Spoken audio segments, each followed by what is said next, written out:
Hello everyone, welcome back to our YouTube channel. तो आज हम सीखेंगे कि यूटिलिटी क्या होती है और यूटिलिटी का एनालिसिस करने का एक तरीका होगा कार्डिनल यूटिलिटी। तो हम लोग उस यूटिलिटी को एनालिसिस करेंगे उस मेथड से। तो वीडियो स्टार्ट करते हैं, बट ये वीडियो दो पार्ट में होगी। पहले में हम समझेंगे यूटिलिटी क्या होता है, दूसरे में हम समझेंगे कि उसकी एनालिसिस कैसे की जाए।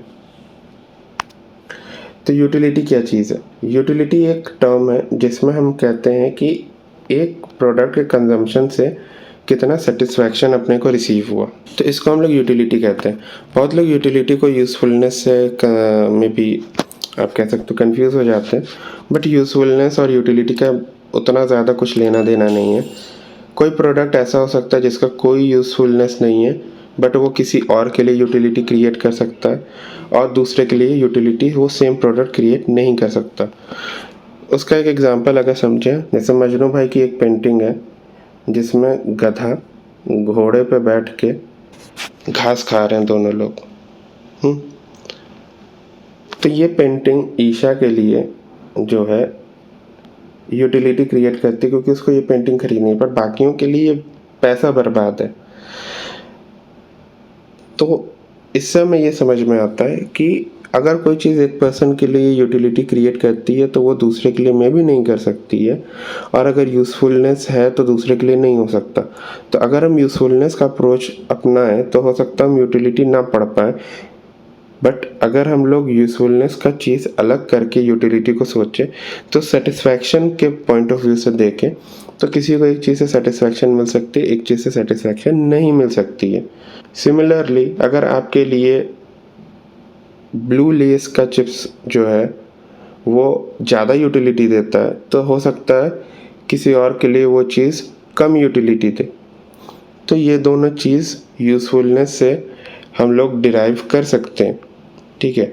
बट कभी कभी कोई चीज़ यूज़फुल नहीं होती, जैसे कि पेंटिंग का एग्जांपल देखा हम लोगों ने, किसी के लिए तो वो ज़ीरो यूज़फुलनेस है, तो कैसे हम उसको यूटिलिटी के टर्म में देखेंगे, राइट। तो फिर उसकी स्टडी नहीं कर पाएंगे, एक पर्सन की स्टडी होगी नहीं, उसकी स्टडी नहीं कर पाएंगे।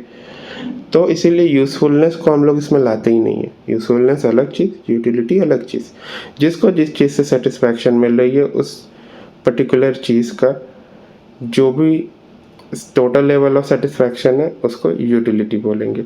और अपने इकोनॉमिक्स में हम लोग ये कंज्यूम करके चलते हैं कि ये जो अजम्पशन होगा कि एक जो कंज्यूमर होगा वो जो चीज़ उसको सबसे ज़्यादा यूटिलिटी दे, सबसे ज़्यादा मैक्सिमम यूटिलिटी दे, वो वही सारे डिसीजन या वही सारे प्रोडक्ट और सर्विसेज यूज़ करेगा।